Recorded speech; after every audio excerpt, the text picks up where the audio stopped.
Olá, boa tarde! Você está surpreso? A gente resolveu entrar bem no meio da sua tarde para trazer informações preciosas e valorosas sobre a sua saúde. Estou aqui na companhia do Dr. Lair Ribeiro, no canal oficial do Dr. Lair, aqui no YouTube. Doutor, todo mundo esperando seu cumprimento, doutor. Oi, tudo bem? Pois é, estamos aqui surpreendendo, mas agora para frente não vai ser surpresa, porque de vez em quando nós vamos estar fazendo isso, tá bom? Exatamente.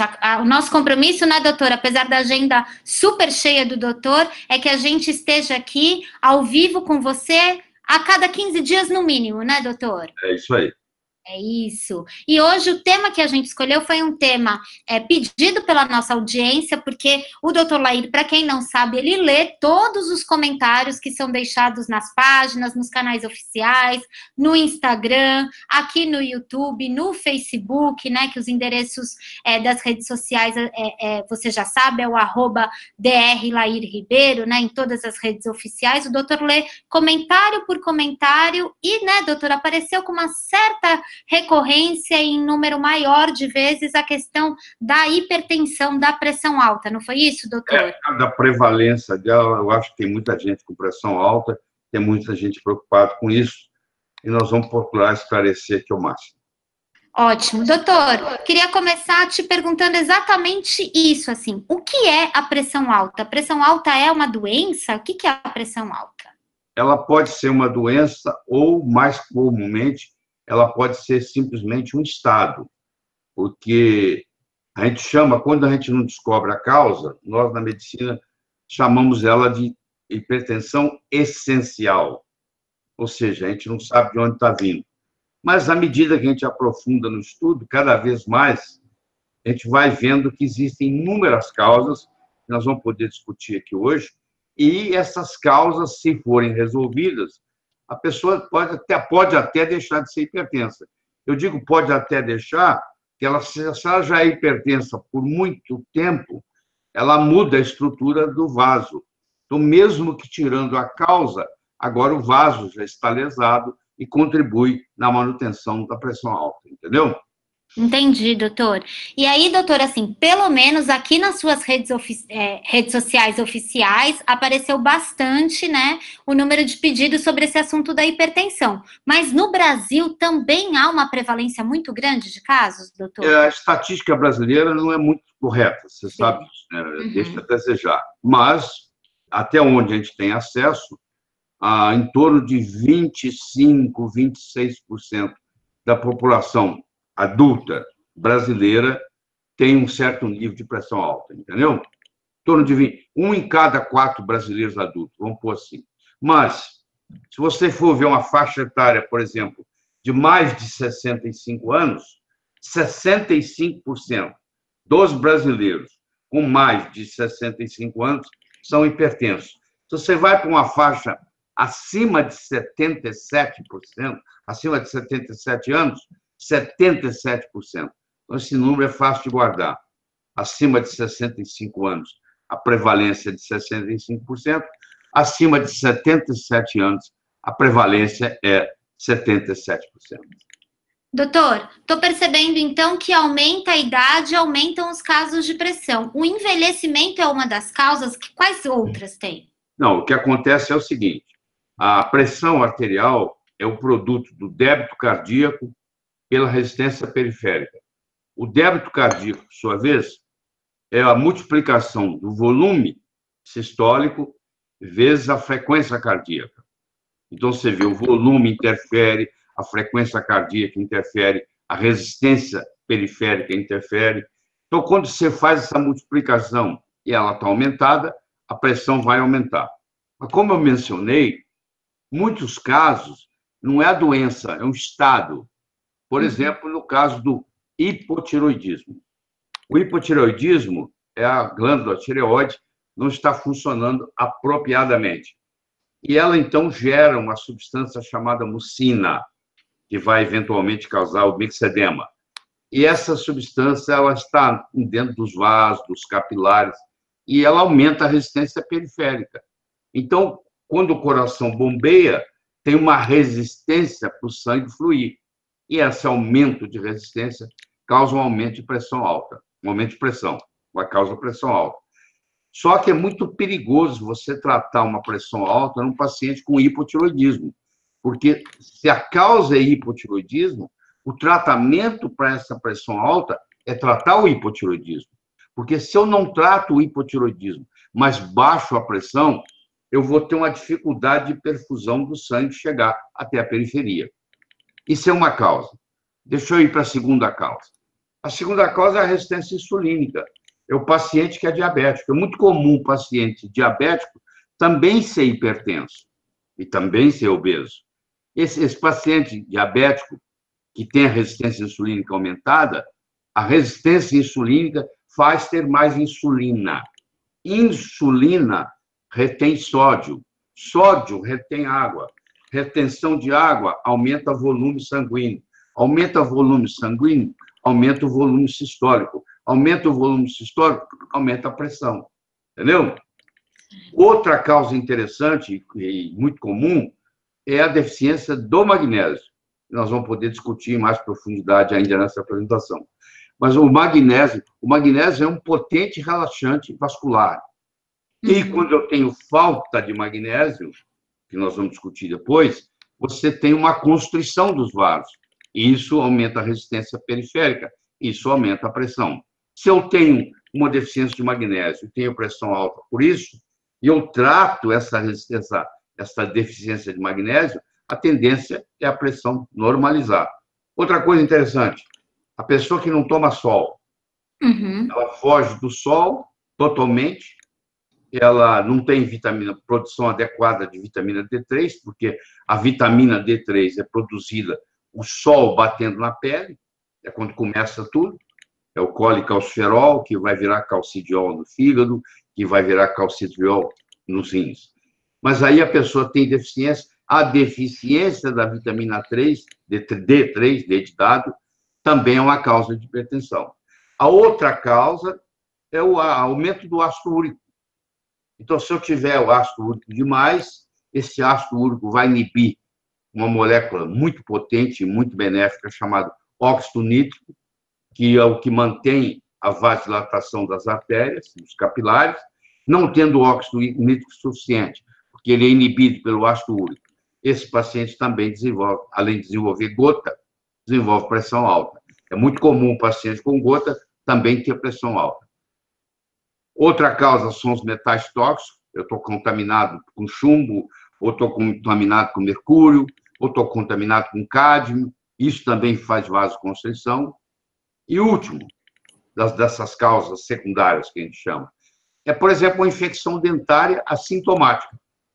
A pessoa não sente absolutamente nada, tem um dente com problema, um canal maltratado, tem uma infecção, ela não se manifesta clinicamente, mas ela libera substâncias que vão contribuir para o aumento da pressão. Vocês estão vendo que existem várias causas. É hipotiroidismo, é resistência insulínica, é magnésio, é deficiência de magnésio, deficiência de D3, é excesso de ácido úrico, é a presença de metal tóxico e a infecção assintomática. Tudo isso pode levar. Ou pode haver uma combinação desses fatores também, né? Nada impede da pessoa ter um hipotiroidismo e ter um metal tóxico. Entendeu? Entendi, doutor. E o que ocorre também é que muitas pessoas relatam que mesmo tomando medicamento certinho, elas mantêm os níveis de pressão alterados, né? Nem todo mundo tem a pressão controlada. Eu diria que em torno de 40% dos pacientes sendo tratados ainda deixam a desejar. Tá? Os números não ficam como o médico gostaria que ficasse. E talvez um dos motivos seja esse, doutor, porque essas causas secundárias não são tratadas, doutor? Pode ser sim, as causas.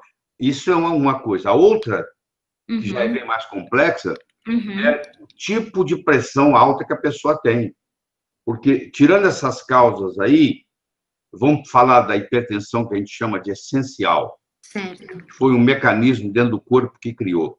Ele tem 3 tipos diferentes, bem distintos, cujos medicamentos têm que ser diferentes.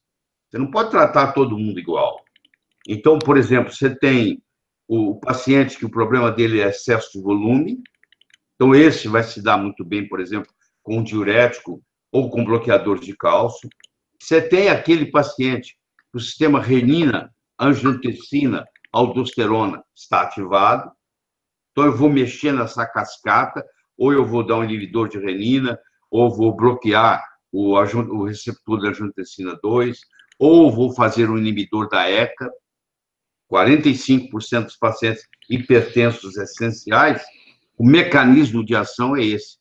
E o terceiro, que é 15% dos pacientes com hipertensão essencial, é a chamada hipertensão neurogênica, que vem da cabeça, do nervoso, do estresse. A pessoa ganha na loteria, fica com a pressão alta. Perde dinheiro, fica com a pressão alta. Então, se a economia está muito boa, a economia está muito ruim, faz mexer na pressão, porque a emoção, de qualquer jeito que seja, ela perturba. Às vezes, uma emoção... Já vi muita gente contar de casos de pessoas que morreram quando descobriram que ganharam na loteria. A alegria é tão grande que mata, entendeu? Porque sobe cortisol, sobem as catecolaminas e etc. Entendi, doutor. E aí precisa de um organismo equilibrado para controlar tudo isso, né, doutor? Isso também é saúde. Sim. Doutor, é isso que faz também que algumas pessoas relataram aqui, que quando elas vão ao médico, a pressão lá no consultório fica elevada, mas quando chega em casa não está tão alta, ou o contrário, isso também, mas principalmente quando vai no médico e a pressão lá dá uma pressão alterada, isso acontece? Isso é o mais comum. Existe caso onde a pressão está normal no médico e está aumentada em casa, mas isso é mais raro. O que você está se referindo é a chamada síndrome do avental, que quando o paciente chega lá e o médico de avental branco, agora já não é branco mais, tem várias cores, mas antigamente era chamado de síndrome do avental branco. Isso tem muito a ver com o tempo que o médico dedica ao paciente, se o médico está com muita pressa, isso depende se tem conversa durante a medida da pressão. Quando você está medindo a pressão, você não pode conversar, porque quando você escuta, a pressão baixa. Quando você fala, a pressão sobe. Existe um reflexo. Então, enquanto eu estou falando, a minha pressão sobe um pouquinho. Às vezes, está sendo usado um manguito inadequado, a pessoa é muito obesa, tem um braço muito grosso, e o manguito não é um manguito de coxa, nesse caso tem que ser usado um manguito de coxa. Lá, muitas vezes, no consultório médico, é feita uma medida única, mede uma vez só, e o critério para medir pressão, você tem que medir 3 vezes, jogar a primeira fora, fazer uma média da segunda com a terceira, e, às vezes, o esvaziamento é muito rápido. Então, o médico calculou, deixou correr rápido demais. Também dá erro na medição, entendeu? Então, tem vários fatores que contribuem. Por isso que eu sou a favor de que esse controle de pressão tinha que ser feito em casa. É ensinar o paciente, ensinar ele que aparelho comprar, como é que ele deve medir, quantas vezes por semana, e etc. Entendi, doutor. Para que o paciente consiga fazer essa medição em casa, para que ele tenha o número real. E existe alguma dica que a gente pode dar para as pessoas, para elas medirem a pressão em casa, doutor? Primeiro, eu recomendo que ela não meça com esse aparelhinho que põe no punho. Ele não tem a acurácia necessária para fazer o controle. O ideal é o do manguito automático. Quer dizer, a pessoa não precisa entender de nada. O robozinho lá faz tudo, mas tem que ser com manguito. Ela tem que escolher, de preferência, o braço esquerdo, para ela poder manusear mais fácil. Ela tem que tirar a pressão sempre no mesmo braço. Ela tem que fazer isso 2 vezes por semana. Medir 3 vezes. Descartar a primeira medida. Pegar a segunda e a terceira, fazer uma média. E aí faz a média do mês. E aí leva para o médico. No último mês, a minha pressão foi essa. Ele fez uma média, sempre usando do mesmo jeito. Ótimo, doutor. E ter esse controle, saber como está a sua pressão, é importante também para a prevenção de AVC, que a gente chama de derrame, doutor? Como é que se dá isso? Para várias coisas. Por exemplo, para você avaliar a influência do sal, por exemplo. Você quer saber se sal interfere. Só 30% dos hipertensos tem alguma sensibilidade ao sal. 70% não faria diferença nenhuma. Você pode descobrir se você é desse caso, porque se você mediu a pressão hoje direitinho, aí amanhã você mediu direitinho, igual o de hoje, aí você come sal e depois da manhã ela está aumentada, e depois você para o sal, ela cai. Ou não precisa ser só sal, pode ser álcool. O próprio paciente sabe, se ele tomar uma taça de vinho, se vai aumentar, baixar a pressão dele. Ou café. Isso que eu ia perguntar. O café muito me interessa, porque eu tomo bastante café, doutor. Sim. O segredo do café é o seguinte: você tem que determinar geneticamente, eu já fiz o exame em mim, se você é um metabolizador rápido ou um metabolizador lento de café. Se você é um metabolizador rápido, você não precisa se preocupar, porque a cafeína vai ficar muito pouco tempo no seu corpo. Se você é um metabolizador lento, a história muda. Porque se você tomar muito café, acumula. Aí a pressão pode aumentar em função do café. Entendeu? E tem muitos medicamentos também que aumentam a pressão. Por exemplo, os medicamentos, os anti-inflamatórios, por exemplo, aumentam a pressão. É mesmo, doutor? Tem muito paciente que é sensível a anti-inflamatório, está tomando um anti-inflamatório e não consegue controlar a pressão, não sabe por quê. É porque está tomando aquele remédio. Doutor, mas eu quero voltar só um pouquinho em algo que você falou, porque imediatamente quando o senhor falou, a minha avó já me mandou aqui uma mensagem que ela disse: Doutor Lair disse que só 30% das pessoas são sensíveis ao sal, então o sal não é o causador absoluto da pressão? Doutor, explica para minha avó e para todo mundo. Eu diria que até menos de 30% são sensíveis ao cloreto de sódio. Porque o sal, lá onde ele está, na mina, ele tem 82 minerais. Dependendo do sal, tá? Tem sal que chega até 90 minerais. Por exemplo, o sal do Mar Celta tem 92 minerais, para você ter uma ideia. Então, você pode fazer espectrometria de massa do sal e determinar quais minerais ele tem. Então, o que a pessoa pega lá os 84 minerais e faz virar 2. Elimina 82. E só deixa o cloreto e o sódio, aí o cloreto de sódio, que é branquinho, bonitinho, é o sal de mesa. Só que para chegar aí, precisou de detergente, precisou uma série de coisas. Então, tem resíduos ali que vão prejudicar. O que estou querendo dizer é que existe uma diferença muito grande entre o sal refinado e o sal integral. Às vezes, o sal refinado te faz mal. Dificilmente o sal integral vai te fazer mal. Você pode usar o sal integral do mar. A costa brasileira tem muito sal bom, tem muitas empresas boas no Brasil, eu não vou falar nome de nenhuma, mas tem muitas. Você pode usar o sal do Mar Celta, que é conhecido no mundo inteiro como um dos melhores, e você pode usar até o sal rosa do Himalaia.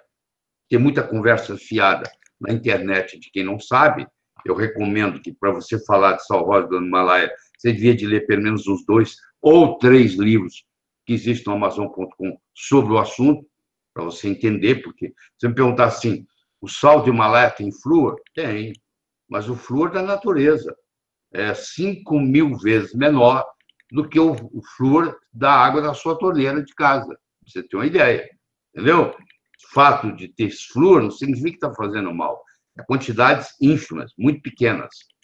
5.000, eu fiz o cálculo, eu fiz a espectrometria de massa do sal rosa do Himalaia, fiz os cálculos eu mesmo, fui professor de matemática há muitos anos, então faço isso muito bem, e mostrei que a diferença entre a concentração de flúor no sal rosa do Himalaia e a concentração de flúor na água da torneira, a água da torneira na sua casa tem 5.000 vezes mais flúor do que o flúor contido no sal rosa do Himalaia, por exemplo.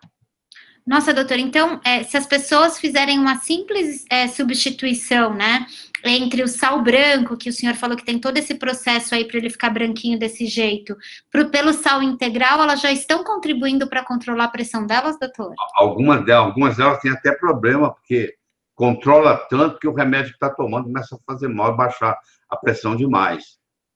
Pra você ter uma ideia, porque o sal integral, ele tem magnésio, que nós vamos discutir daqui a pouco, ele tem potássio. Então, quando eu tenho uma sudorese, quando eu estou suando, eu estou perdendo potássio, mas eu estou perdendo magnésio também. Então, quando eu faço sal integral, eu faço reposição de magnésio, eu faço reposição de potássio, entendeu? E com isso contribui para baixar a pressão. Doutor, a gente já está chegando aqui em 22 minutos dessa nossa conversa. O senhor falou para mim que a gente teria só 30 minutos e está todo mundo pedindo muito magnésio, porque o magnésio, ele realmente tem sido muito estudado, né, doutor? Não sei se com a dedicação que o assunto merece. Eu sei que o senhor se dedica a isso. O magnésio, ele pode ser um bom, vamos chamar, remédio natural para a pressão, doutor? Pode ser sim. Ele é um potente relaxante vascular, ele é um potente antiarrítmico, ele estimula, trata a insônia, porque ele estimula a produção de melatonina. Ele é muito interessante em pacientes com epilepsia, porque ele tem uma ação também anticonvulsivante. E o magnésio, nós estamos aqui por causa do magnésio, porque o magnésio surgiu lá 2,7 bilhões de anos atrás, quando surgiu o cloroplasto, que tem a capacidade de produzir a clorofila, que vai fazer a fotossíntese, vai tirar o gás carbônico do meio ambiente, vai jogar oxigênio. Foi quando começou a fase aeróbica do planeta Terra. Então, se não tivesse magnésio, não teria oxigênio. Nós não estaríamos aqui. Então, o magnésio é realmente o maestro de tudo isso. E ele é cofator em mais, alguns livros dizem mais de 500 enzimas no corpo. Alguns dizem 300. Eu diria que deve ser até mais do que isso, entendeu? Então, ele é um mineral extremamente importante. O Brasil, o solo brasileiro, é conhecido mundialmente por ser um solo muito pobre em magnésio, porque nós não temos muita água magnesiana, e para ter água magnesiana tem que ter vulcão. Nós, felizmente, não temos vulcões, mas também vamos pagar um preço por isso. Vamos ter menos água magnesiana e vamos ter menos magnésio no solo. Então, o brasileiro, em geral, ele é deficiente em magnésio. Nossa, doutor. E além disso, eu não sei se é verdade, queria que o senhor esclarecesse. Também tem uma história que o estresse, né, o fato de ter uma vida estressante, isso também faz com que o corpo expulse o pouco magnésio que a gente tem, é isso, doutor? Pelo seguinte, porque quando você fica estressado, você aumenta o cortisol. Para aumentar cortisol, precisa de magnésio. Depois, esse cortisol tem que ser metabolizado. Para metabolizar isso, precisa de uma substância chamada glutationa, que é magnésio dependente. Então, você vê, o estresse acaba gastando magnésio. Tem uma pessoa muito estressada, ela acaba tendo deficiência de magnésio, por esse mecanismo, porque ela vai precisar de mais glutationa, ela vai precisar de mais cortisol. Tá certo, doutor. E, doutor, ainda é muito pouco explicado e difundido por aí a importância do magnésio, né? As pessoas não sabem. O magnésio a gente também perde, quanto mais idade a gente tem, maior a deficiência, doutor? É o seguinte, nós temos uma reserva de magnésio no osso para atender as necessidades cardíacas. Só que a partir dos 55, 60 anos, essa reserva praticamente esgota. Uma pessoa de mais de 55 anos de idade, se ela faz um esforço muito grande, ela vai num churrasco, e depois do churrasco ela resolve jogar uma pelada no campinho lá da casa onde estão, pode acontecer, como acontece com frequência, morte súbita. Ou a pessoa, não sabe, ela faz sauna todo dia, e a sauna acaba fazendo ela suar, claro, e o suor, ela perde magnésio. Só como ela não repõe, ela vai ficando com deficiência. E aí começa a ter uma coisa chamada disionismo, onde os íons não estão bem equilibrados, porque o magnésio ele é um fator importante na bomba só de potássio, ele é um fator importante na bomba de cálcio, que é magnésio dependente. Então, quando falta o íon magnésio, cria-se no organismo uma coisa chamada disionismo, e que pode levar, eventualmente, até a morte súbita, porque quando você falta muito magnésio, existe uma arritmia, inclusive típica do magnésio, arritmia cardíaca, chamada torsade de point, foi descoberta pelos franceses, e esse torsade de point acaba, muitas vezes, terminando em fibrilação ventricular e morte súbita.